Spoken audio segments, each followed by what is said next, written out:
gravando. Tá, tô deixando.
Tá.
Quer que eu te deixe água ali? Pode ser, um copinho. Por favor, obrigado.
Bom, doutores, eu acho que a gente já pode começar, né? Já liberou para a gente?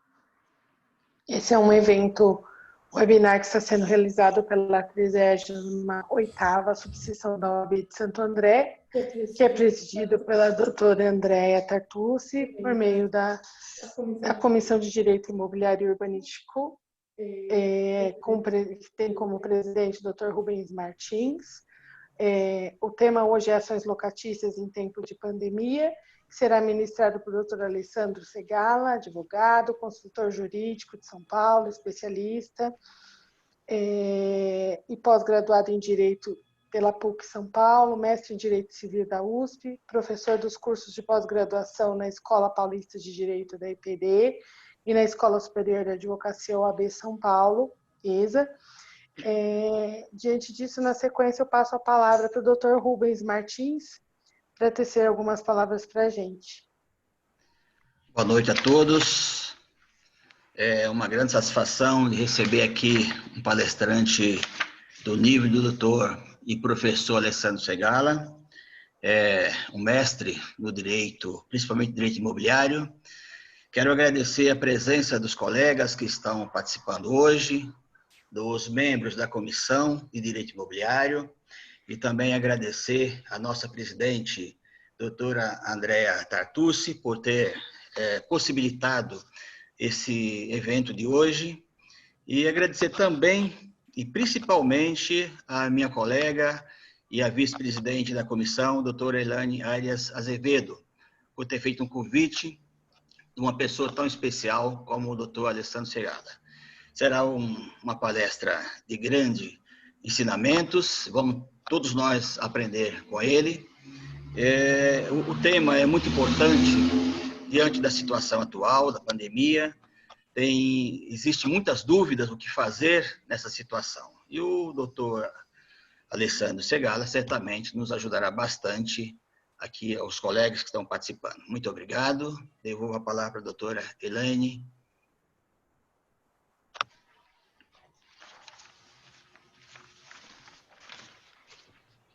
Está sem áudio.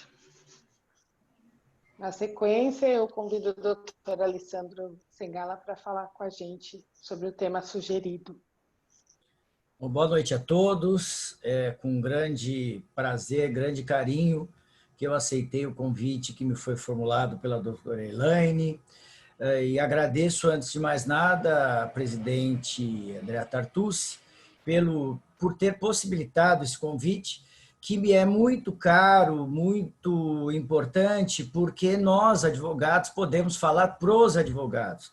E os advogados, aqueles que sofrem o dia a dia das demandas, dos deferimentos ou indeferimentos, e sabemos como é difícil, ou tem sido difícil, essa convivência entre advocacia, poder público e pandemia.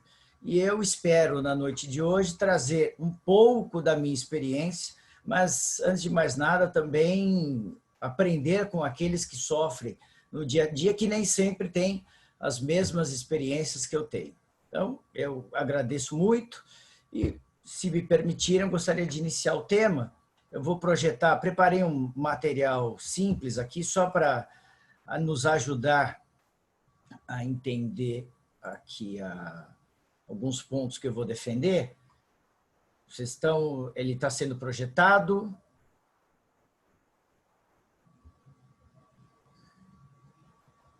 Vou começar a falar.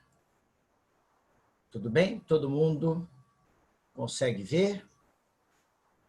Tudo bem, doutor. Ótimo, então vamos lá.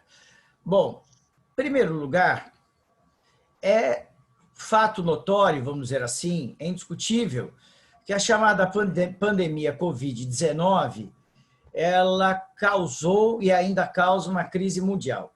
Não há dúvida de que muitas atividades foram paralisadas contra a vontade das pessoas que precisam trabalhar. Muitas delas dependem exclusivamente da sua atividade profissional e dependem do seu trabalho. Mas elas foram, por força de determinações do poder público, no âmbito mundial, Estados Unidos, na Europa, no Brasil em especial, forçadas a não exercer as suas atividades, forçadas a paralisar as suas atividades. E aqui no Brasil não foi diferente.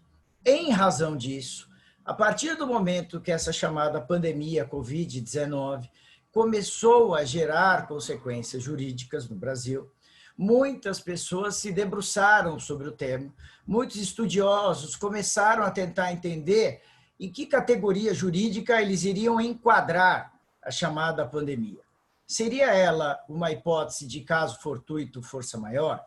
Seria ela uma hipótese de fato superveniente que afeta o equilíbrio material de um contrato? Seria ela causa de resolução do contrato?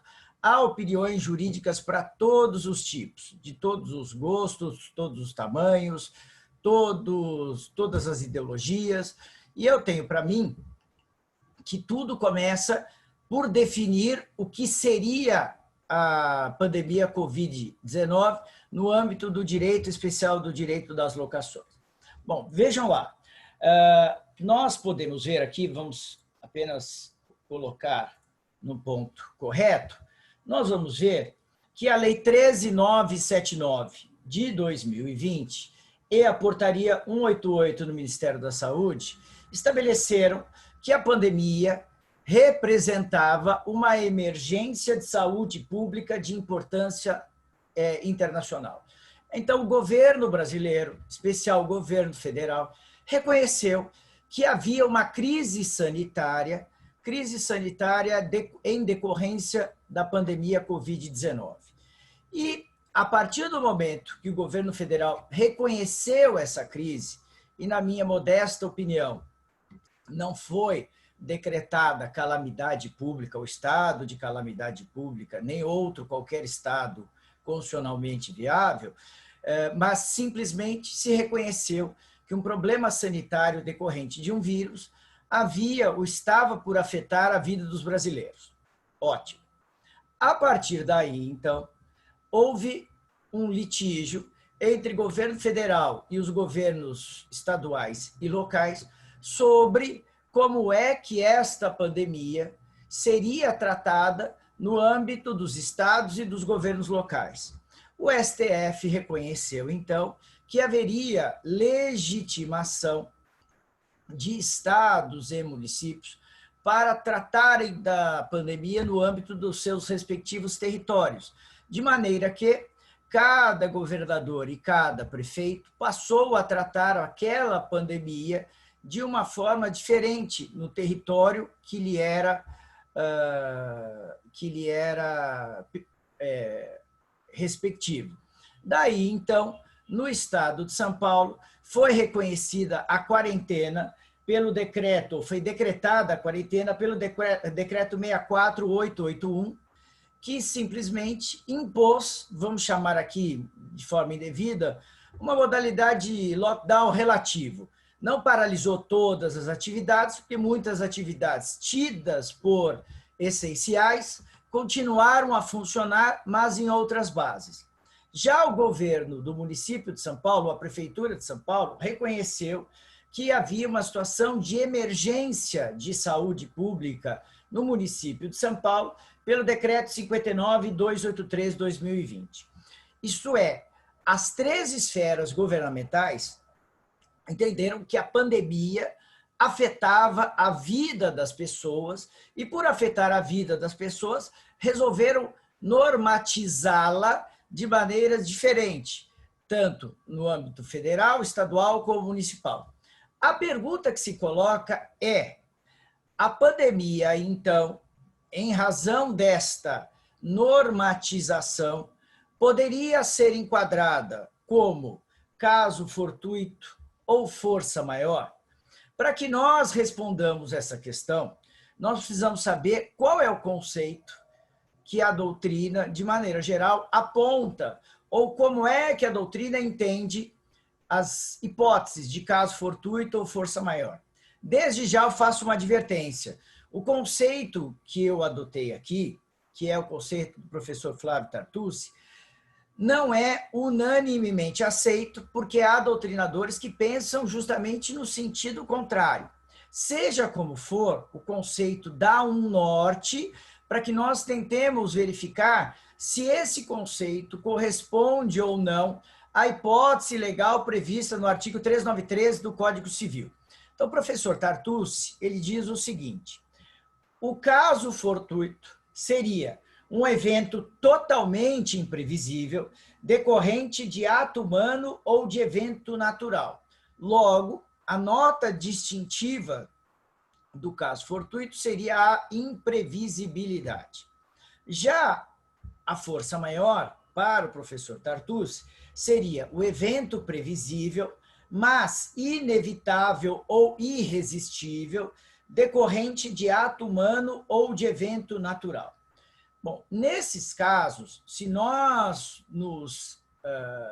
seguíssemos os conceitos que o professor Flávio Tartucci apresentou, certamente poderíamos dizer que a pandemia Covid-19 se aproximaria muito do conceito de caso fortuito que o professor apresentou, porque houve um evento sanitário que era imprevisível, até porque no período do carnaval eu viajei, aproveitei, não ouvia falar em Covid-19, não ouvia falar em nada, e só depois do carnaval, lá para meados de março, é que você ouviu, nós começamos a ouvir falar alguma coisa disso. Logo, de imediato, posso falar, à luz desse conceito, a nota distintiva seria a imprevisibilidade. Mas uma imprevisibilidade que afetou a vida de muitas pessoas. Todavia, quer enquadremos no conceito de caso fortuito ou de força maior, que é um conceito doutrinário que eu apresentei, precisamos verificar se este conceito doutrinário tem alguma relevância dogmática ou tem alguma relevância prática. Porque se não tiver, você pode discutir a natureza jurídica, mas ela não vai causar impacto algum. Para isso, nós precisamos notar o que diz o artigo 393, parágrafo único. E eu inverti. Eu coloquei o parágrafo único à frente do caput, porque eu acho que essa ordem facilita a visualização, a interpretação. O caso fortuito ou de força maior verifica-se no fato necessário cujos efeitos não era possível evitar ou impedir. Logo, para o direito civil brasileiro, não há qualquer relevância prática em se distinguir caso fortuito ou força maior, porque o próprio legislador diz, não importa, caso fortuito e adjuntiva aponta ou de força maior, é o fato necessário cujos efeitos não era possível evitar ou impedir. Eu gosto de dizer que, neste caso, o legislador chegou à seguinte consideração: o caso é fortuito ou de força maior quando ele se apresenta, ele incide na vida das pessoas de maneira inevitável ou irresistível. E, lendo alguns escritos sobre a pandemia e os contratos, eu notei com razão que um dos autores disse o seguinte: na realidade, não foi a pandemia que paralisou as atividades dos brasileiros, mas sim foram os atos estatais que, em razão da pandemia, começaram a proibir as atividades. Porque se não fossem os atos estatais, todo mundo teria trabalhado e não haveria, do ponto de vista jurídico, não de saúde pública, não teria havido problema nenhum. Então, foi o Estado, em sentido amplo, que disse, não, nós temos que decretar a quarentena e as pessoas não podem normalmente trabalhar como trabalhavam antes da quarentena. Outro detalhe importante, um grande amigo que é advogado em São Paulo é locatário de um imóvel num condomínio não residencial, condomínio de conjuntos de escritório, né? E para vocês verem como é que a coisa atingiu um patamar que se tornou insustentável, apesar dele ser locatário e ter lá arquivos, computadores e tudo que dissesse respeito ao exercício da advocacia, ele foi proibido de ingressar na própria unidade locada por força de uma determinação do síndico. Não foi por força da determinação de uma assembleia que teria deliberado. O síndico simplesmente disse, como você é advogado e não é da saúde pública, você está proibido de entrar, você não pode entrar. Então, vejam, olha o que aconteceu. Agora, graças a Deus, ele começou a retomar as atividades. Mas para quem é advogado, 24 horas por dia, é uma situação de desespero. Ainda que você possa trabalhar à distância, muitas coisas, livros, instrumentos e utensílios estão no escritório, e a pessoa não podia nem entrar para pegar. Então, neste caso específico, é um problema que ainda se faz presente. E ainda que nós tentemos encaminhar uma solução, isso não vai parar agora, porque vai sortir efeitos ao longo dos tempos. Então, neste caso, o próprio artigo 393, parágrafo único, diz, a pandemia é um evento irresistível, porque você não tem o que fazer. Como é que você se protege? Você se protege por quarentena? Você se protege utilizando máscara e álcool em gel? Sim, protege, só que é uma proteção relativa, porque conheço pessoas que já pegaram 2 ou 3 vezes, foram premiadas com a infecção pelo vírus. Outras pessoas trabalharam normalmente durante a quarentena e não aconteceu absolutamente nada. De todo modo, a pandemia é um fato necessário e irresistível, que você não controla. Se nem as autoridades públicas controlaram, que dirá nós, simples mortais, nós também não controlamos. De todo modo, ainda que você possa dizer que a pandemia representava nesse conceito do professor Flávio Tartucci uma hipótese de caso fortuito, eu não posso acreditar que ela representou ou gerou as mesmas consequências para todas as pessoas. Para muitas pessoas, a pandemia pode ter simplesmente sido irrelevante. Ainda que ela tenha afetado muita gente não foi afetada. Por exemplo, as empresas que intensificaram o comércio eletrônico. Há informações de que a Amazon aumentou e muito o seu faturamento em razão da pandemia. Logo, você vai dizer, esse caso fortuito chamado pandemia poderia ter gerado inúmeros problemas para várias pessoas, mas não gerou problemas, por exemplo, para a Amazon, não gerou. Nesse caso específico, então, o que nós temos que fazer aqui, que é muito importante? Nós temos que fazer a seguinte análise. É o caso fortuito? É. Mas este caso fortuito, o que ele faz? O que ele acarreta? Ele pura e simplesmente faz com que o inquilino deixe de dever os aluguéis ou afeta as consequências jurídicas, ou gera consequências jurídicas em decorrência do não pagamento dos aluguéis. Porque há muita gente achando que pelo simples fato da pandemia, ou do lockdown, ou da proibição de exercícios de atividades, a pandemia seria um cheque em branco para que os inquilinos não pagassem aluguéis. A mim me parece, com devido respeito, que essa é uma interpretação equivocada. E por quê? Porque o artigo 393, caput do Código Civil, diz o seguinte, o devedor não responde pelos prejuízos resultantes de caso fortuito ou força maior, se expressamente não se houver por eles responsabilizado. Em outras palavras aqui, como estamos falando de contratos de locação, o que é que eu preciso entender? Se o contrato de locação, se no contrato de locação, a principal prestação do inquilino é o pagamento dos aluguéis e dos encargos, eu estou diante de uma obrigação de pagar quantia, entregar dinheiro. Logo, se eu ocupo imóvel alheio em benefício próprio, e é essa a função social do contrato de locação, eu não posso simplesmente dizer o seguinte: eu não vou pagar o aluguel, mas o atraso, talvez, o descumprimento do contrato vai ser inevitável. E por ser inevitável, o que vai acontecer? Eu não responderei, num primeiro momento, pelas consequências do atraso. Quais são?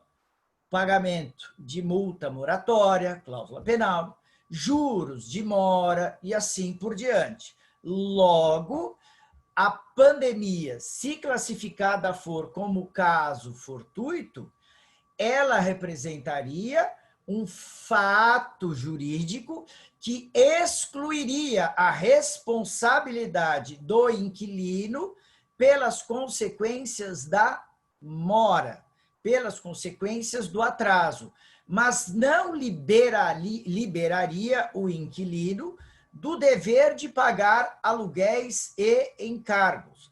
Então, qual é o cuidado, num primeiro momento, que os colegas advogados têm que tomar? O primeiro cuidado é o seguinte: não tratar a pandemia como apenas uma hipótese de caso fortuito ou de força maior, dizendo que, olha, se é caso fortuito ou força maior, eu não tenho que pagar aluguel. Isso é equivocado, porque ela trabalha dos efeitos e não na causa.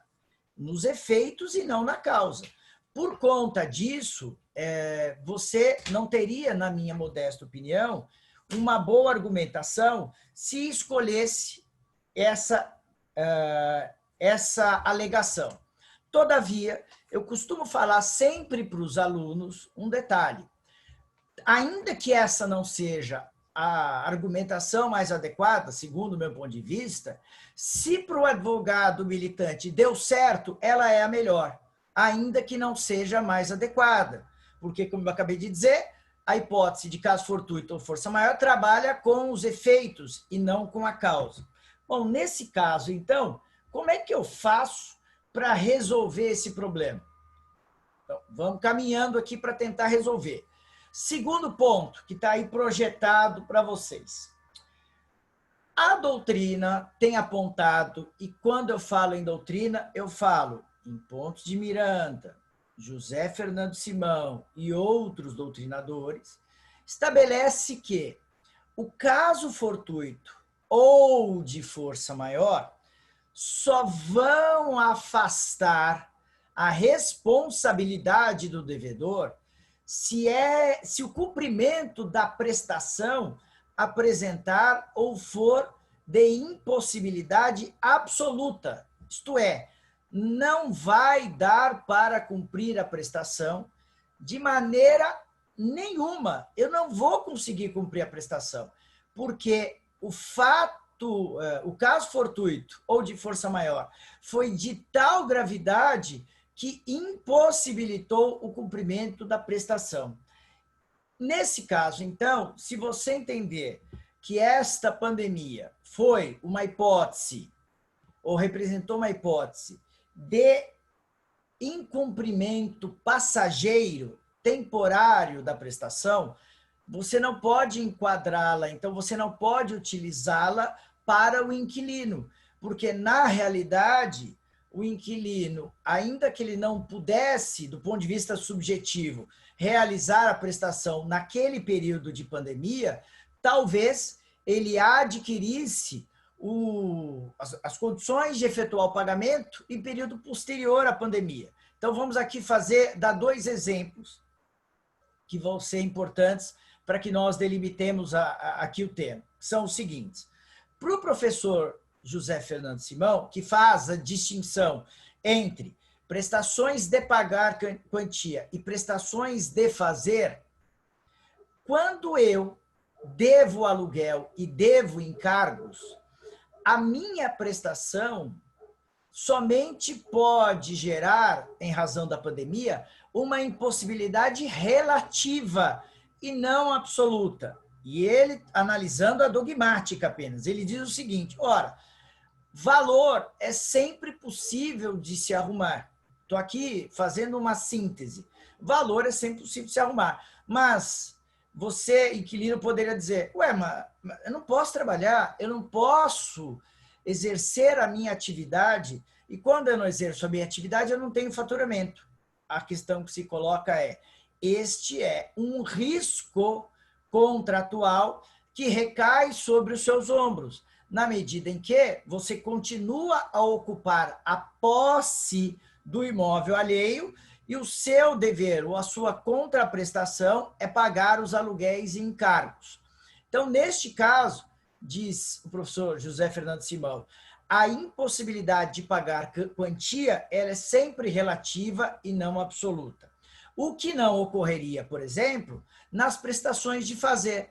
Vamos imaginar que você seja uma construtora e a quarentena tenha impossibilitado ou determinado o fechamento e a paralisação total das suas atividades. Você não pode trabalhar e ponto final. Não adianta. Então, para você entregar a unidade contratada, você precisa primeiro construir. Se você não pode construir, você não vai poder entregar. Logo, a impossibilidade seria absoluta e não relativa. Ora, eu confesso a vocês que quando eu comecei a estudar esse tema e eu me deparei com essa questão de impossibilidade relativa e absoluta, fiquei com uma dor no coração e explico por quê.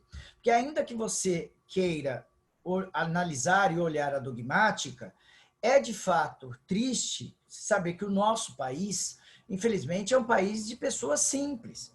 Ainda que, graças a Deus, nós, advogados, tenhamos uma certa autonomia, tenhamos um certo prestígio social, podemos trabalhar por conta própria, muitos nós podemos ainda, é triste você saber que muitas pessoas, microempreendedores individuais, microempresas, empresas de pequeno porte, fizeram algum investimento para exercer uma atividade, muitas delas aumentaram o seu estabelecimento ou mudaram para estabelecimentos maiores e, infelizmente, a pandemia veio e acabou com o sonho de todas elas. É triste? É evidente que é triste. No entanto, o problema é, nós não podemos olhar apenas e tão somente para o lado do inquilino. Nós precisamos também olhar para o lado do locador. Porque há locadores que têm condições de se manter independentemente de aluguéis. Mas há outros que não têm condições. Logo, a equivalência, o equilíbrio deve ser observado, ou deveria pelo menos ser observado para todos. O que infelizmente muitas vezes não ocorre. Seja como for, o problema é, se a pessoa não tem condições de pagar o aluguel, porque a sua atividade foi temporariamente suspensa, o exercício da sua atividade foi temporariamente suspensa, talvez a hipótese não seja a de alegar caso fortuito ou força maior para rever a prestação contratual. O fundamento talvez seja outro. Por exemplo, o próprio professor José Fernando Simão diz, se a prestação é exequível, porém, de maneira mais custosa ao devedor, não estamos diante da força maior em seu sentido clássico. Já o mestre de todos nós, o professor Orlando Gomes, dizia há muito tempo, será impossível a prestação cujo cumprimento exija do devedor esforço extraordinário e injustificável. Ora, vamos enquadrar ou analisar essas manifestações de acordo com o seu devido tempo. Na época, por exemplo, que o professor Orlando Gomes apresentou essa diretriz, fez essa afirmação, nós não tínhamos o artigo 317 do Código Civil, que nós já vamos ver. Então, era justificável que se tentasse elaborar um conceito doutrinário para permitir ao devedor de um contrato que tivesse uma justificativa para não cumpri-lo. Talvez houvesse esse ambiente. Mas hoje nós temos elementos possíveis de serem alegados. Daí porque, como consta aqui no slide, eu tenho que fazer a distinção entre risco contratual, caso fortuito ou força maior. E até onde eu sei, nós, advogados aqui de São Paulo, vou trazer a questão para nós, não temos o hábito de, em contratos de locação, estabelecer responsabilidade por caso fortuito ou força maior. Porque ninguém pensa nisso. Uma das hipóteses que decorrem dessa situação emergencial é o incêndio do prédio locado. Normalmente, o que é que se estabelece no contrato de locação? Estabelece que o inquilino tem o dever de realizar seguro contra incêndio do prédio locado em companhia idônea e devendo pagar o prêmio, sendo que a pólice deve ser emitida em favor dos locadores. É o que normalmente acontece. Mas, às vezes, o inquilino descumpre essa regra e faz a pólice em nome próprio e não em nome dos locadores. Ou mesmo não faz o contrato de seguro. Então, essa é uma das hipóteses que muitas vezes nós, advogados, redigimos, mas hipóteses relacionadas à pandemia, tempestades e outras mais, como as companhias de seguro fazem, não são do nosso dia a dia. Pelo menos a maioria dos contratos que eu analiso não trata nada. Neste caso, então, o que nós vamos ter, na minha modesta opinião, que entender? Se a prestação for de pagar quantia, ainda que o devedor, o inquilino, o devedor de aluguéis e encargos, tenha sido afetado pela pandemia, ele não deve, pelo menos na minha modesta opinião, utilizar as hipóteses do 393 como fundamento de uma demanda de revisão da prestação, revisão dos aluguéis, porque nós não estamos diante da hipótese clássica de caso fortuito ou força maior, porque não gera a impossibilidade absoluta da prestação. Porque, na verdade, em tese, o que é que o devedor deveria fazer? E aqui não é crítica a quem não faz, porque a maioria não faz porque não pode. O devedor deveria ter os valores de aluguéis devidos numa conta em separado, para que pudesse sobreviver ao tempo de vacas magras. Mas quem faz isso?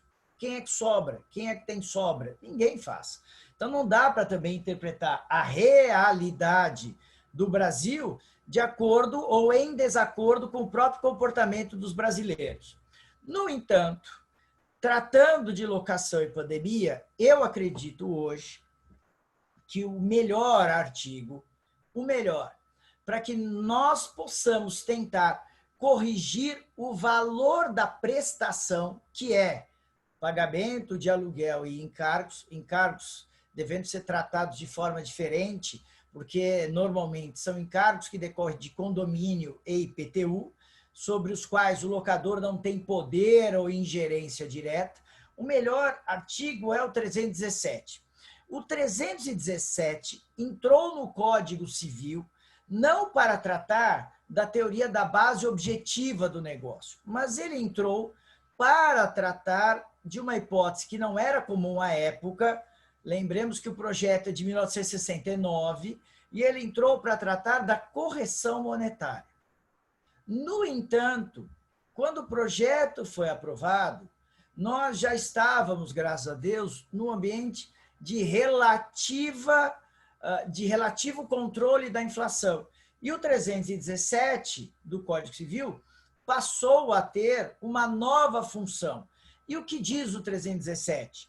Quando, por motivos imprevisíveis, sobrevier desproporção manifesta entre o valor da prestação devida e o do momento de sua execução, poderá o juiz corrigi-lo a pedido da parte, de modo que assegure quanto possível o valor real da prestação.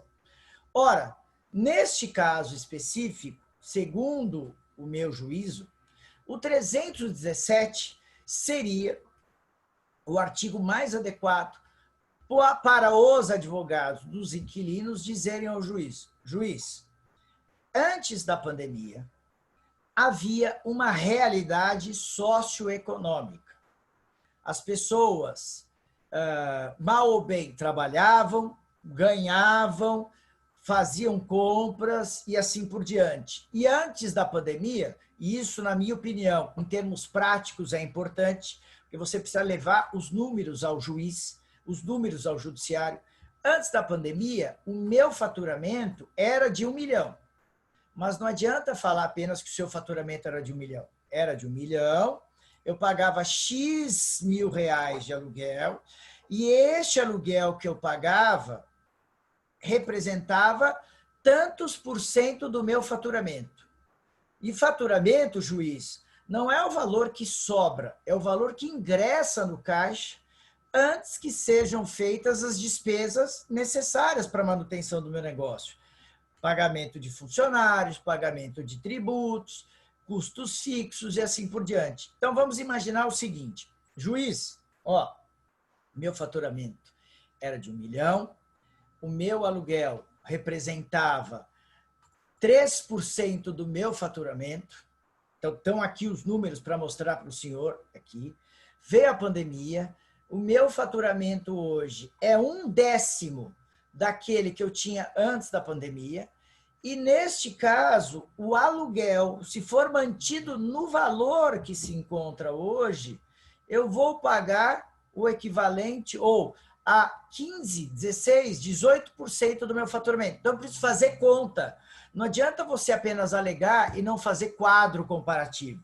Hoje, nós advogados, muitas vezes, temos que ser ilustradores de petição, mostrando, fazendo quadro comparativo. Era assim, agora é assado, hiperlink, quando eventual planilha, fotografia, vídeo estiverem fora do ambiente do ESAG, que é para o juiz olhar, para o juiz entender. Porque ainda que você critique o judiciário, não vai adiantar criticar, porque, né, pelo menos do ponto de vista prático aqui, porque é ele que julga, e ele tem instrumentos para conceder e não conceder aquilo que você pede. Então é importante que você torne a petição palatável. Aí você mostra isso. Você diz: juiz, nesse caso, o 317 dá ao senhor poder para corrigir a prestação, para adequá-lo à realidade socioeconômica. E a realidade socioeconômica aqui é a seguinte: como é que eu pagava 3%, um aluguel correspondente a 3% do meu faturamento, e hoje ele corresponde a 20% do meu faturamento? Não dá. Se eu for efetuar os pagamentos de tudo aquilo que eu tenho que efetuar, eu simplesmente vou trabalhar no prejuízo e vou fechar. Nesse caso, você mostra em concreto qual é a consequência da pandemia para o seu negócio. Não adianta você, eventualmente, alegar: mas o mundo parou. Tá bom, mas e para você, parou? Para você, parou? Outra pergunta. Vamos imaginar. Quando é que você, inquilino, parou de pagar o aluguel? Parei de pagar em dezembro de 2019. Foi a pandemia. Mas a pandemia, então, teve um efeito retroativo? Ela começou antes para você? Então, não adianta dizer isso, porque os efeitos começaram a ser sentidos de março para frente e não de março para trás. Então, esse é um grande problema também e aí não vou falar problema de advogado, porque todos nós temos problema, mas o que eu vou dizer é um problema da argumentação. Você tem que deixar claro o seguinte: o impacto foi da pandemia. Eu não estou discutindo o antes. Eu estou discutindo a pandemia no meu negócio. Se há muitas pessoas que continuam podendo pagar aluguel, ótimo, maravilha. Então, elas que continuem pagando. No meu caso, sofri um impacto direto, e o 317 permite isso. O 317, então, permitiria, numa interpretação bastante plausível, dizer que ele apresenta ou representa a porta de entrada da teoria da base objetiva do negócio jurídico. E aí, o que eu tenho que entender por teoria da base objetiva? Ora, no momento em que o contrato de locação foi realizado entre o inquilino e o locador, o ambiente socioeconômico que representou a base da contratação ou a base do objeto da contratação era um. Ninguém falava em pandemia, ninguém falava em Covid, ninguém falava em nada. Então, vamos dar um exemplo aqui. Agosto de 2019.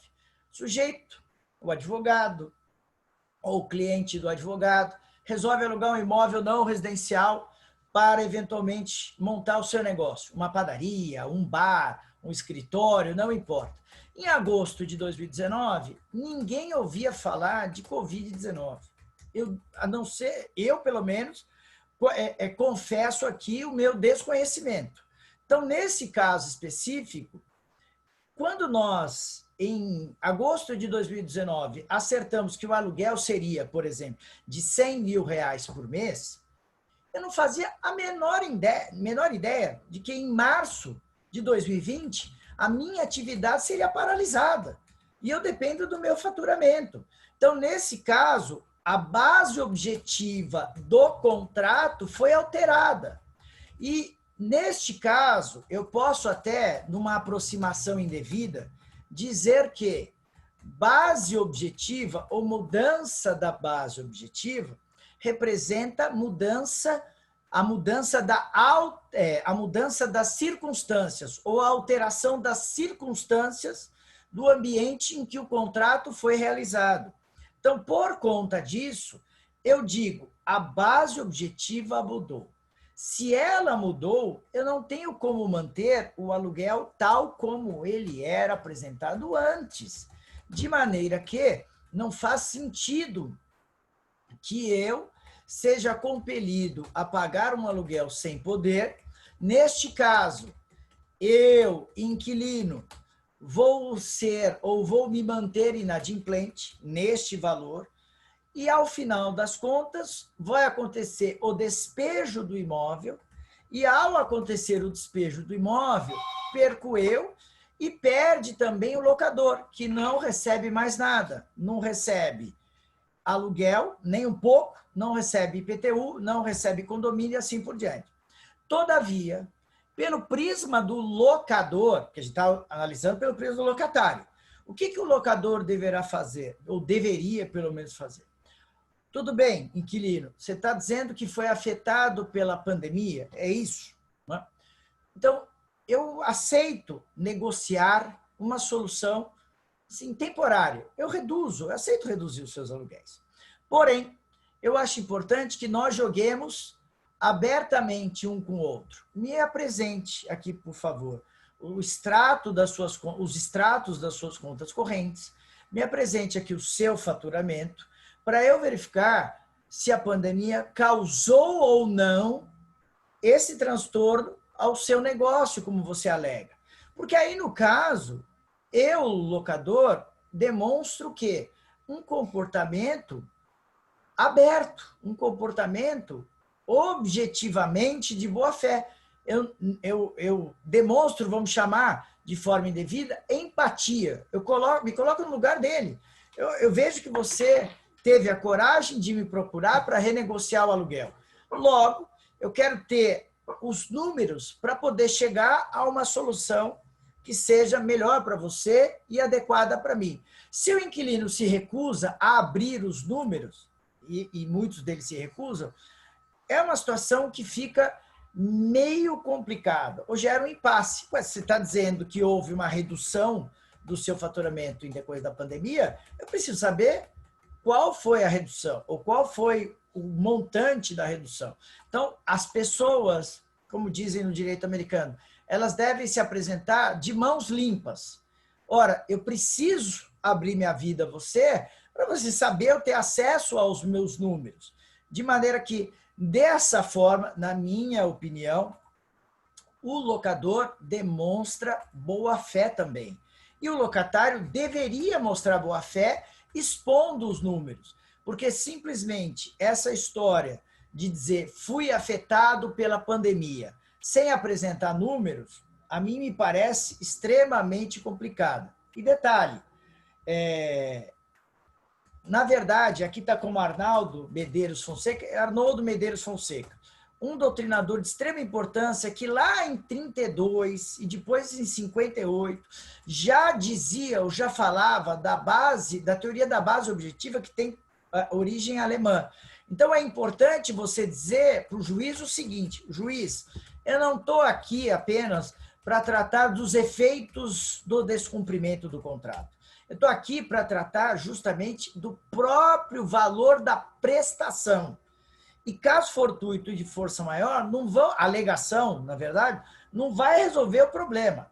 Porque, na minha opinião, e eu faço questão sempre de ressaltar esse ponto, muitas pessoas que ingressaram em juízo, e a gente vai ver aqui as indicações de alguns precedentes, possivelmente não foram avisadas de que as decisões provisórias, as tutelas de urgência, que foram deferidas pelos juízes a fim de permitir um pagamento de aluguel em patamares inferiores ao devido, estão acumulando um saldo devedor que vai ser pago.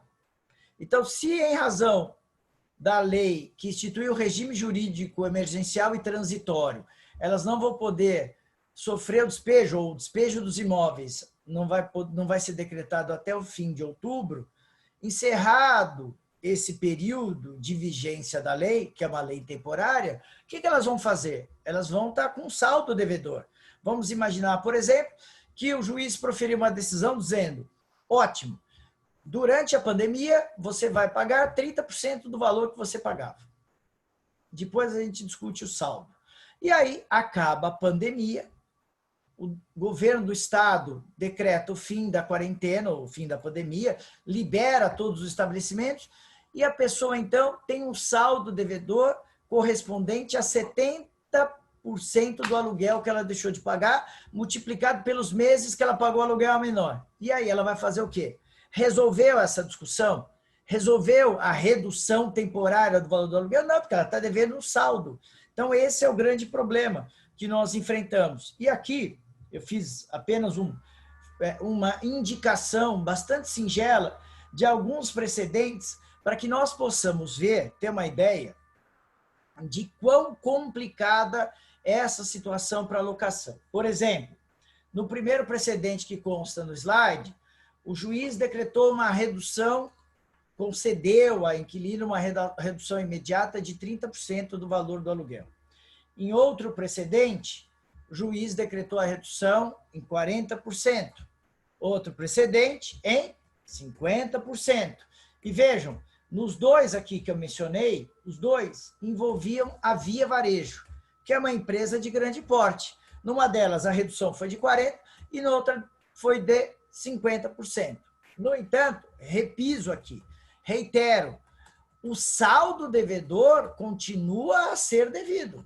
O juiz não disse, olha, você não vai pagar o saldo. Ele disse, pague 30%, 40% e 50% enquanto durar a pandemia. No outro precedente, aqui, suspensão do dever de pagar aluguéis enquanto durar a quarentena estabelecida em decreto estadual. Opa, não paga nada durante a quarentena. Por quê? Porque se trata de um shopping center e os shoppings foram totalmente fechados. Pergunto, do ponto de vista prático, resolve o problema? Mantém o inquilino no imóvel, mas daqui a algumas semanas, porque já estamos no dia 13 de outubro, os aluguéis vão ter que ser pagos. E como é que vai fazer? E se não forem pagos? Então, eu apenas transferi o problema de lugar. E no outro precedente, o juiz suspendeu o dever de pagar o aluguel mínimo e o fundo de promoção e propaganda por 6 meses.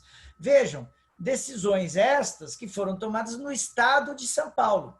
minha opinião, e aqui não é crítica a ninguém, nós precisamos dizer o aluguel anterior, o valor do aluguel que eu aceitei pagar e que foi negociado com o locador, não pode ser pago no período da quarentena. Eu preciso de uma redução do próprio aluguel e não apenas uma redução temporária. Porque agora, ao final de outubro, voltam a possibilidade, retorna a possibilidade de liminares em ação de despejo. E aí?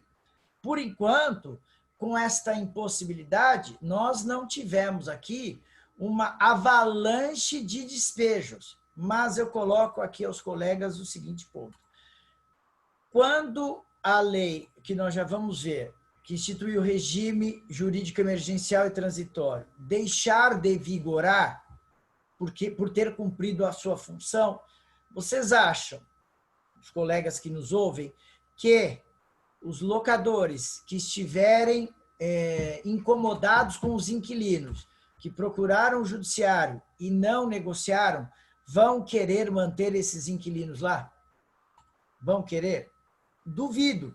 Um detalhe aqui. Talvez os locadores vão tolerar os inquilinos se o imóvel locado for de difícil locação. E muitas vezes, se o imóvel locado tiver uma boa garantia. Então, o locador vai pensar da seguinte: o inquilino não paga, ótimo, eu cobro dos garantidores, sejam eles caucionantes, sejam eles fiadores ou quaisquer outros. Neste caso, talvez os locadores vão tolerar. Todavia, aqueles locadores que se sentiram lesados pelos inquilinos, tenham sido ou não lesados, não vou discutir a conduta, mas os inquilinos os locadores, que se sentiram lesados, estes vão voltar com a faca nos dentes e vão simplesmente dizer: eu não quero mais esse inquilino aqui. E é por isso que, na minha opinião, em razão destes acontecimentos, a distinção entre o bom inquilino e o mau inquilino vai residir na demonstração de boa ou má fé. Bom inquilino, eu quero pagar, eu estou aqui há X anos, nunca atrasei, mas eu não posso, estão aqui meus números, fique à vontade para analisar. O mau inquilino, eu não posso e não quero pagar porque você, locador, tem que entender a minha situação. Então, o problema é seu. Ora, e o grande problema nesse caso é nenhuma das partes cede em favor da obtenção do resultado que era por elas esperado quando realizaram o contrato de locação. Então, se você não demonstra boa-fé, e aqui vem um dado da realidade e não um dado da dogmática. Quem é advogado sabe o que eu vou falar.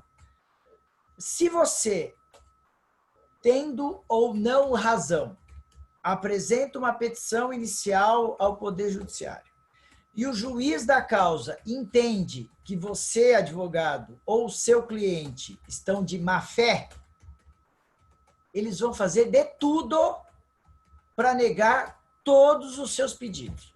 Ah, mas isso não é direito. É, mas é a vida. E a vida real funciona dessa forma. Por outro lado, se você se apresentar como uma pessoa de boa fé, muitos juízes vão dizer: é razoável o pedido. A pessoa está tentando uma solução. Logo, eu nego aquilo que o locador pede e vou proteger o inquilino. Em outras palavras, boa e má fé, muitas vezes, são os divisores de água que vão fazer com que a demanda vá por um lado ou vá por outro. Um outro grande amigo meu, meu parceiro frequente, que é palestrante da OAB, Antônio de Pádua Notariano Júnior, ele fala o seguinte, e isso eu aprendi com ele. Ele diz: quando os juízes querem entortar o processo, eles entortam o processo. É uma decisão aqui, é um indefiro sem justificativa, é uma negativa do outro lado, e você vai fazer o quê? Você vai dizer para o seu cliente, olha, perdemos, mas advogamos a melhor tese? Não vai resolver nada. E este quadro que eu montei aqui, a partir de um quadro que foi elaborado por um outro amigo estudioso, Alexandre Gomide, ele mostra o seguinte, nem o judiciário não entra num consenso sobre o percentual da redução. 30, 40, 50, não paga nada. Então, você não tem nenhum elemento objetivo para trabalhar com isso. Logo, qual é o elemento objetivo com o qual nós temos que trabalhar? Minha modesta opinião. E eu sempre faço questão de frisar esse ponto, porque não sou detentor da verdade absoluta. Primeiro, o artigo 916 do CPC, aqui é o Código de Processo e não o Código Civil, ele apresenta um elemento objetivo, que diz respeito às ações de execução. Quando o exequente apresenta sua demanda e o executado, eventualmente, não quer discutir, não quer embargar a execução, mas quer pagar a execução e não tem condições de pagá-la de uma só vez, ele, então, titulariza o direito potestativo de ir ao juiz e dizer, juiz, eu não quero discutir, o exequente tem razão. Neste caso, eu pago 30% do meu débito agora e o saldo em até 6 parcelas mensais e consecutivas com correção monetária e juros de 1% ao mês. O código no 916 fala em até 6 parcelas. Eu, Alessandro Segala, quando surgiu esse problema, passei a defender que, se o objetivo do nosso cliente fosse apenas e tão somente obter uma moratória para pagar aluguéis, isto é, obter um tempo maior para pagamento de aluguéis, ele deveria utilizar o artigo 916, que dava esse parâmetro, 30%, e o saldo em até 6 vezes. Mas o saldo em até 6 vezes, a partir de quando? A partir do momento que o Estado de São Paulo reconhecesse o fim da pandemia, ou adotasse ou reconhecesse o fim das medidas restritivas. Mas por que essa base objetiva? Ou por que o 916, que aqui seria aplicado por analogia? Para que nós tivéssemos decisões mais uniformes, nós tivéssemos decisões previsíveis. Agora, se o objetivo, por exemplo, do cliente era obter a maior redução possível, não de apenas 30%, mas a maior possível, então o que nós tínhamos que falar, ou deveríamos falar para o cliente? Cliente, ótimo, eu vou tentar obter a maior redução possível. Todavia, não se esqueça de um detalhe. A partir do momento que você não quiser usar o 916, o saldo devedor destes aluguéis que não vão ser pagos em sua integralidade ao locador, eles de alguma forma devem ser guardados, mantidos numa conta corrente, mantidos debaixo do colchão, não importa. Porque se amanhã, eventualmente, houver o retorno das atividades e a quarentena acabar e as atividades voltarem ao que supostamente deveriam voltar, você vai dever o saldo todo e não vai ter parcela, não vai ter suspensão, não vai ter nada. Então, nós temos que tomar essa cautela. Mesmo porque o artigo 9º da Lei 4.010 de 2020, que proibia as liminares em ações de despejo, especialmente naqueles casos de pagamento, de não pagamento de aluguéis e encargos, estando o contrato de locação desprovido de garantia, elas foram vetadas pelo presidente da República. O Congresso Nacional superou o veto do presidente da República e o Senado Federal promulgou os dispositivos vetados em 8 de setembro de 2020. Então, essa é uma crítica que normalmente o professor Luiz Antônio Scavone faz. Por quê? Do ponto de vista teórico, o artigo 14 do CPC resolveria esse problema. Se a proibição das liminares só foi promulgada e passou a vigorar a partir de 8 de setembro de 2020, então ela não poderia afetar as situações jurídicas consolidadas antes dessa data. De maneira que, se houve o inadimplemento dos aluguéis e dos encargos em agosto, por exemplo, de 2020, e o advogado ingressa com a ação e pede a liminar, ele passa a ter, no meu sentir, direito subjetivo a liminar se os pressupostos estivessem presentes. E, de novo, o que muitos juízes fizeram? Negaram as liminares, simplesmente. Negaram as liminares porque havia a notícia de que o Congresso Nacional iria derrubar os vetos do presidente da República. Agora eu digo, artigo vetado é artigo em vigor? Não é. Mas muitos juízes indeferiram as liminares. E os advogados agravaram. E o tribunal, ou os tribunais, mantiveram o indeferimento. E aí eu lhe falo, o que você vai fazer numa situação dessa? Se o judiciário aplica uma lei que nem entrou em vigor para resolver ou para tentar equacionar o problema, a você resta o quê? Simplesmente alternativas. Por exemplo, aqui no caso, se você sabe que vigora, e o que eu vou dizer é algo polêmico, mas como a gente está discutindo a prática, à luz da teoria, talvez valha a pena. Se você me disser, o Alessandro, desde 8 de setembro, o artigo 9º do regime jurídico emergencial e transitório está em vigor. Dessa forma, não cabe liminar. Só que eu queria tentar despejar o imóvel antes de outubro, antes do fim da vigência da lei ou das consequências, dos efeitos da lei. Como é que eu faço? Uma alternativa a se fazer é o pedido de tutela da evidência aqui. Por quê? Porque quando você pede a liminar do 59, parágrafo 1º, a lei determina que o locador que requer a liminar, ele precisa prestar caução no valor equivalente a 3 aluguéis. Então, é uma condição. É o que nós chamamos de contracautela. Todavia, se você pleitear a liminar como tutela da evidência, em tese, você não vai ter que prestar contracautela. Mas, espera aí, como assim?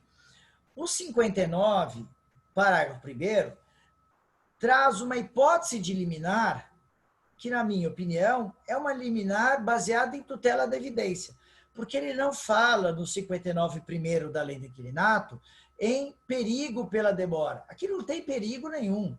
Aqui é evidente a minha situação ou a minha pretensão, porque, no exemplo que é corriqueiro, o contrato de locação é desprovido de garantia e o inquilino não paga, o inquilino está inadimplente. Logo, é evidente o meu direito ao despejo liminar.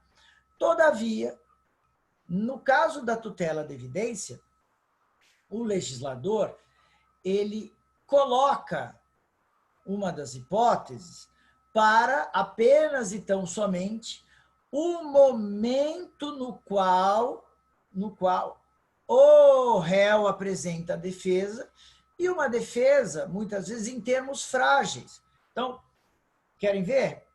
Nesse caso específico. Então, nessa situação, o que você poderia eventualmente fazer? Falar, excelência, se antes eu não possuía o direito a liminar, porque o 9º da lei 14.010 proibiu liminar até 30 de outubro de 2020, agora a situação mudou. Porque com a defesa do inquilino, eu não quero mais a liminar do 59 para primeiro. Eu quero a liminar do CPC. Eu quero a liminar que trata de hipóteses genéricas e não específicas. E aí, discutindo esse assunto com um amigo, ele falou, mas a Segala, pode ser que o judiciário entenda que você se valeu ou teria se valido de uma hipótese genérica para burlar a lei. Aí eu te falo, bom, o judiciário pode entender o que ele quiser, não tem problema nenhum, porque a gente não tem controle. Mas eu mudo o fundamento jurídico. Se eu mudo o fundamento jurídico, eu mudo o meu requerimento. Se antes o meu requerimento era fundado na lei do inquilinato e hoje é fundado no Código de Processo Civil, eu tenho hipóteses legais diferentes para uma situação diferente. Daria para o judiciário, nesse caso, conceder liminar? Minha modesta opinião. Daria, porque eu mudei o fundamento jurídico. Existe até um precedente do STJ, no qual o ministro Luiz Felipe Salomão reconheceu ao locador o direito à tutela antecipada do antigo 273 do CPC, fumus boniuris e periculo in mora, mesmo que o locador não tivesse formulado o pedido de liminar com base no 59 primeiro. Ele disse, é uma hipótese residual. Se não havia periculo in mora e agora o locador entendeu que há, exemplo, o inquilino, quando foi citado da ação de despejo, começou a destruir o imóvel locado. Falou assim, ele quer me tirar do imóvel? Então eu vou destruir o imóvel locado. E o contrato, por exemplo, era desprovido de garantia. Só estou dando um exemplo aqui para facilitar o entendimento. Poxa vida, a liminar lá do 59 primeiro foi proibida. Mas eu não estou diante de uma situação superveniente que vai me acarretar um dano irreparável se, porventura, o inquilino não sair do imóvel agora, o sujeito está quebrando. Quando eu chegar lá, não vai ter mais imóvel, vai ter um terreno. Então, nesse caso, mudei o fundamento. Na nossa hipótese, eu falei da tutela da evidência, porque a tutela da evidência, ela se baseia, ou pode se basear, numa fragilidade defensiva do réu. O que o réu está dizendo? O réu vai falar o seguinte, não paguei porque não pude, não purga a mora, não faz nada. Excelência, desculpe, eu não estou aqui com base no 59, eu estou com base no artigo 300 e seguintes do Código de Processo Civil. Então, a gente precisa, quando eu falo a gente, eu falo os advogados. Nós precisamos levar a matéria-prima para o judiciário. Precisamos chegar para o judiciário e falar, judiciário, olha, não é esta hipótese, a hipótese é esta. São coisas diferentes. E mais, aqui, sem qualquer uma pretensão, porque eu me tornei professor por acaso, então eu não nasci professor. Mas a pretensão é apenas de mostrar que nós, advogados, às vezes nos equivocamos. Por exemplo, se você fosse fazer o pedido de liminar, com base no 59 primeiro, que está, por enquanto, suspenso, você não deve utilizar como argumento fumus boniuris e periculo in mora. É o texto do 59, que é tutela da evidência. O 59 diz que eu tenho direito a liminar. Ponto. Acabou. E a hipótese é essa. Se você for pedir uma tutela de urgência na modalidade antecipada ou cautelar, fumus boniuris e periculo in mora. Se você for se valer da tutela da evidência, excelência, olha, a situação é esta. E o réu impugnou e a impugnação dele é frágil. Ele não contestou, não impugnou a mora, não apresentou qualquer justificativa que permitisse que não pagasse o aluguel e ele nem tomou a iniciativa de buscar renegociar o valor. Eu, locador, e aí o advogado locador tem que preparar, eu notifiquei o inquilino, aqui por telegrama, disse, inquilino, eu estou disposto a negociar, mas eu preciso saber das suas condições. Vamos negociar? Vamos conversar? E o inquilino simplesmente se recusou. Então, nesse caso, você demonstra ter agido como advogado locador ou representante com boa fé ou de boa fé. Ao passo que o inquilino, às vezes ou muitas vezes, ele é o intransigente. Como uma ex-aluna advogada me ligou desesperada dizendo: o sujeito lá, que é o que ocupa o imóvel que eu administro, disse que não vai pagar nada. O que eu faço? Entre com ação de despejo por falta de pagamento. Ah, mas eu não vou ter direito a liminar. Você não vai ter direito a liminar típica. Mas quem disse que você não vai ter direito a liminar atípica? Lá do Código de Processo Civil. Não faça pedido de liminar nenhum.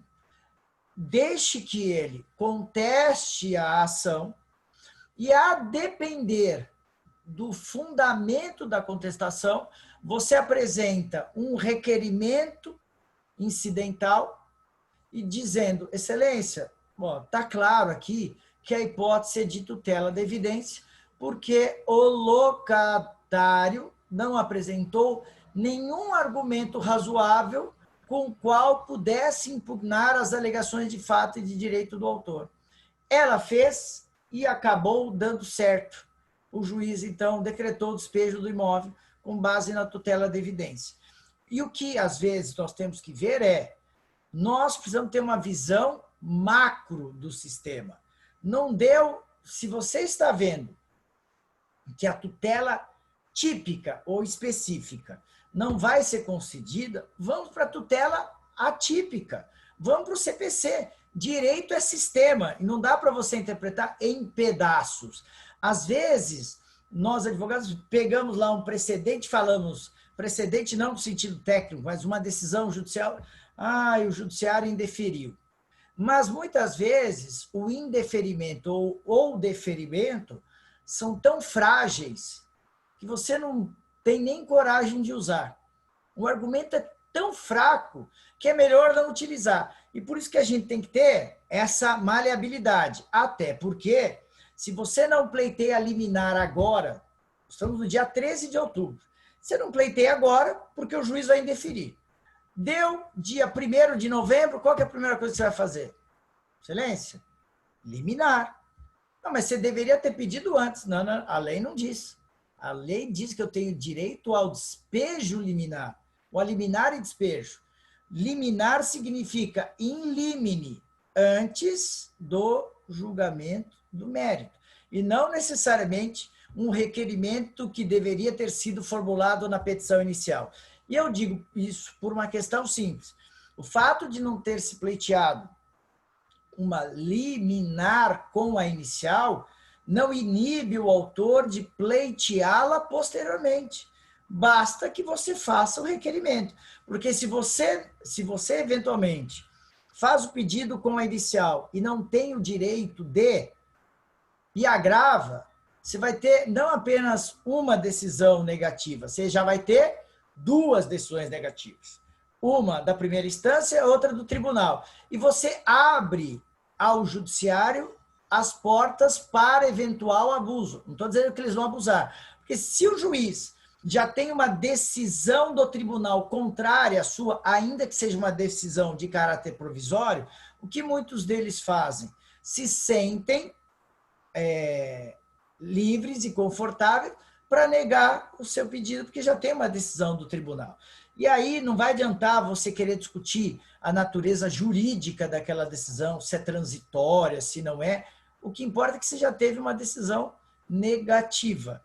E é por conta disso que eu entendo, nesses casos, que o melhor caminho, então, seria, em primeiro lugar, a hipótese do 317, se o seu objetivo for mudar a prestação, o aluguel, 317. Vejam que eu não falei nada do 478 e do 478 a 480, a teoria da imprevisão. Esquece imprevisão. O negócio é base objetiva. Esquece imprevisão. E aí, neste caso, 317. Se o objetivo não for mudar o valor do aluguel, que pode ser a pretensão do advogado, pode ser a pretensão do cliente, mas apenas parcelar o pagamento, obter uma moratória para pagar o saldo no futuro, 916 do CPC. Ah, mas se eu quiser utilizar tudo junto, ótimo, não tem problema. Tenta a redução. E subsidiariamente pleiteie a aplicação do 916 por analogia. Excelência, eu quero redução. Esse é o meu objetivo. Porque se nós estamos vivendo uma situação extraordinária, eu preciso de uma solução extraordinária. Porque não adianta que eu tenha um saldo devedor posteriormente, porque eu não vou pagar da mesma forma. E detalhe, dois professores bastante renomados disseram o seguinte: ora, na realidade, é muito complicado ou complicada a redução do aluguel porque o inquilino está na posse dos imóveis. Quando eu escutei estes argumentos, eu falei, putz, é verdade. O inquilino está na posse. Mas vejam, ele está numa posse sem, dependendo do caso, sem que esta posse permita que ele exerça a sua atividade tal como deveria exercer. Então, a posse que o locador transfere ao inquilino, ao locatário, é para que ele se valha do imóvel de acordo com a finalidade a que se destina. Se eu estou na posse, mas eu não posso usar, que posse é essa? É a posse que me permite guardar as minhas coisas? Então, a posse, no sentido de utilização de acordo com a finalidade, não vai ser obtida. Dessa forma, então, não dá para você simplesmente argumentar isso. Você tem que argumentar, o juiz, o locatário está dizendo que não pode usar, ele pode usar. O prédio em que está o escritório alugado, em que está a empresa dele, por exemplo, não foi fechado, de maneira que usar ele pode. Agora, se ele quiser ter uma utilização diferente daquela contratada, não é nessa demanda que ele vai resolver. Ele vai resolver numa outra. Nessa demanda, nós estamos discutindo este contrato. Qualquer outro contrato não é aqui que se coloca. Bom, eu entendo que eu já falei demais, procurei ser o mais objetivo possível e me coloco à disposição agora para responder algumas questões, se houver questões, e me submeter à crítica e assim por diante. Muito obrigado. Agradeço.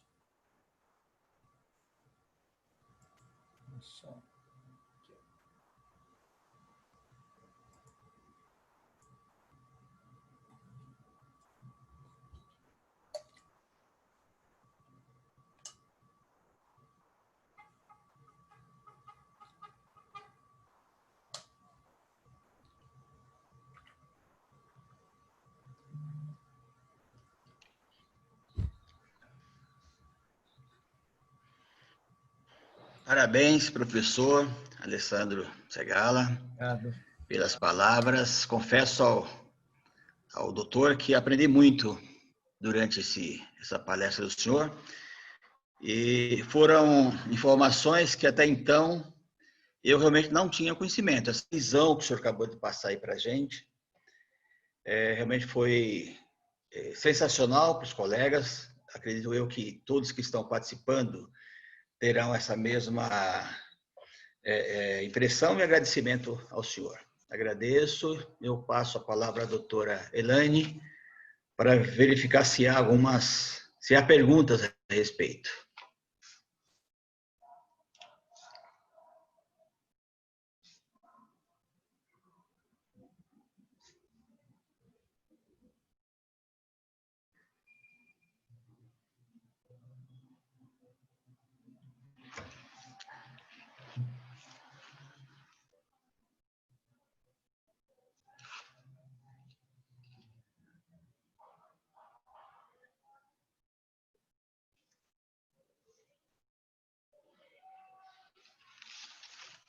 Doutora Elaine, perguntas de alguns colegas? Oi, doutor.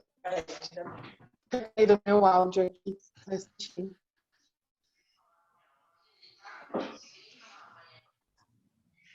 Eu quero agradecer ao Dr. Alessandro Segala pela palestra que ele veio proporcionar para a gente. Foi de grande valia as informações que ele colocou e assim, que a nossa comissão foi muito agraciada com os dizeres dele, né? Obrigado. E eu me coloco à disposição para discutir, para responder alguma pergunta, se houver, né?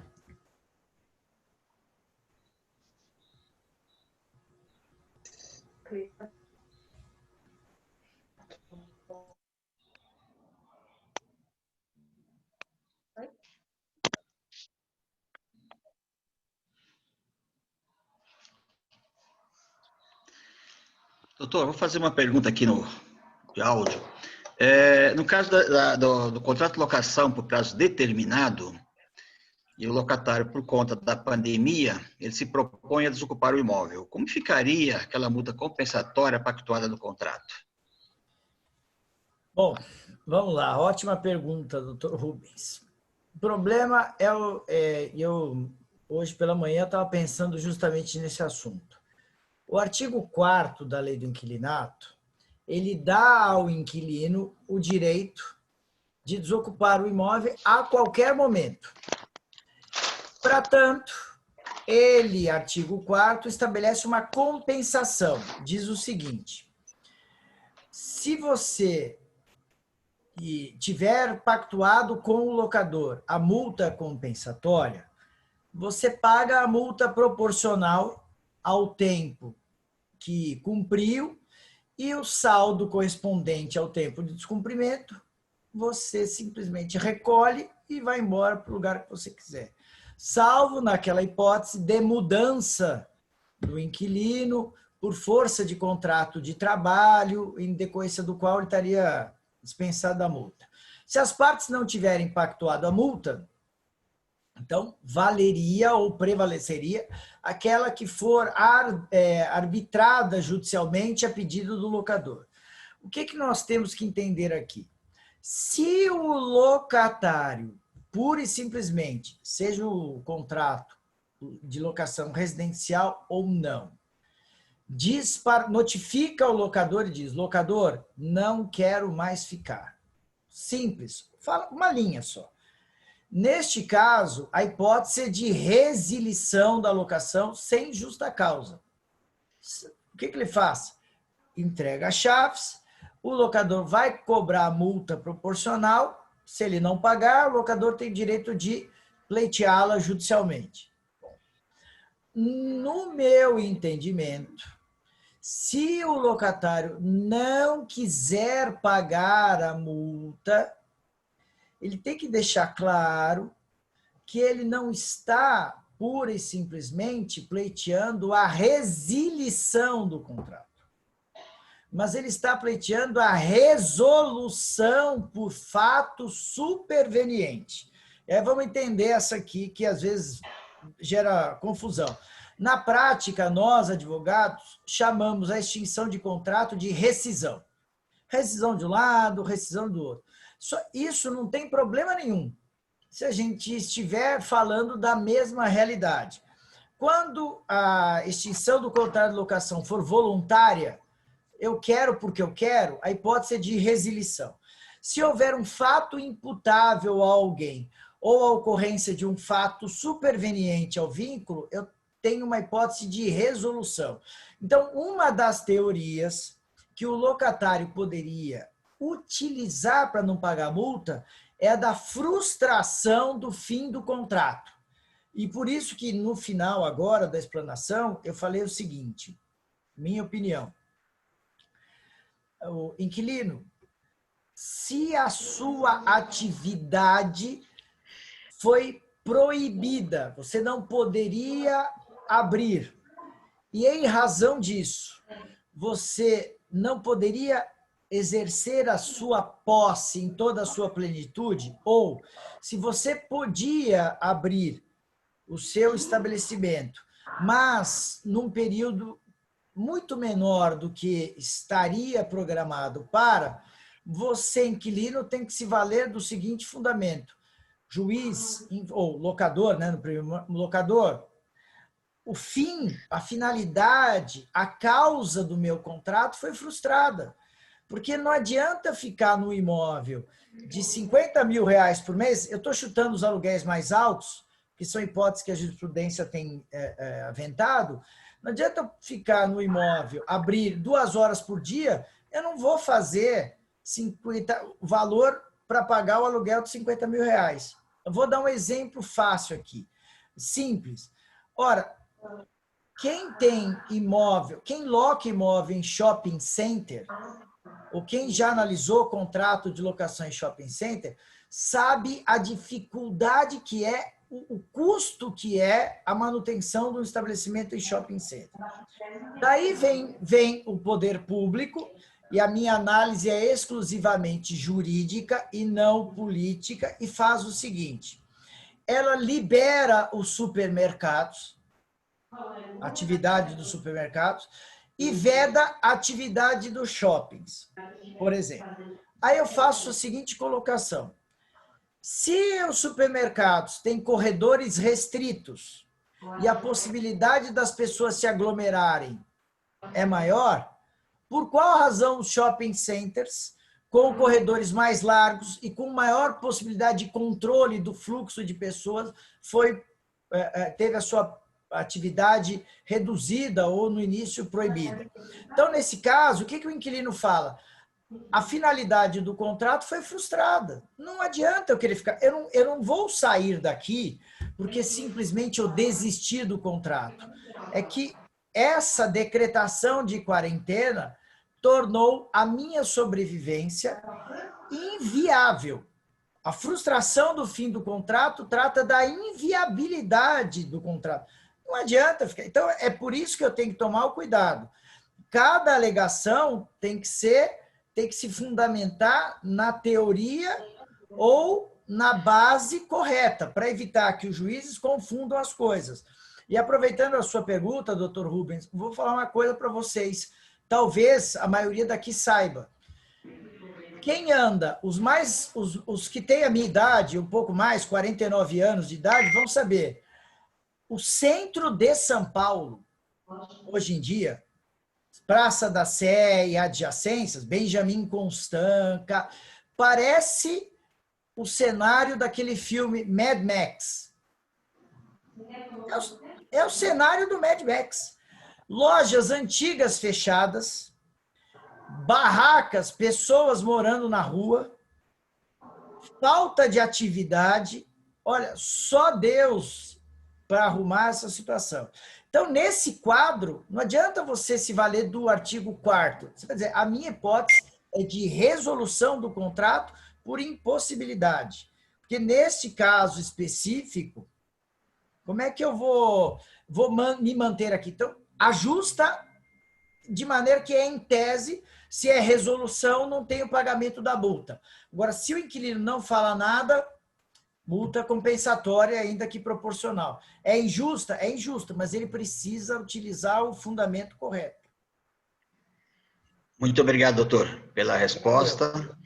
Realmente existem essas dúvidas, o locador, o locatário, até mesmo o profissional do direito, né?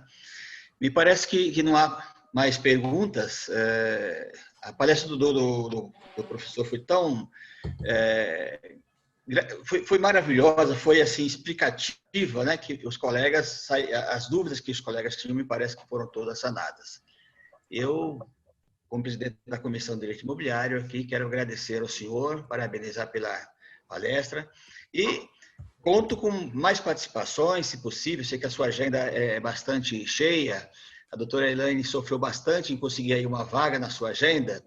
E quero agradecer em nome da comissão, em nome dos advogados aqui da nossa região, do Santo André, que estão participando, os colegas também.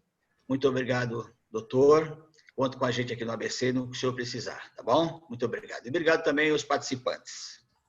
Eu, na verdade, que agradeço essa oportunidade. Fiquei honrado do meu nome ter sido lembrado pela doutora Elaine, porque hoje eu confesso que Alessandro, eu gosto muito de falar para advogados, porque são as pessoas que sofrem na prática aquilo que acontece. Porque nós é que fornecemos a matéria-prima para o judiciário julgar.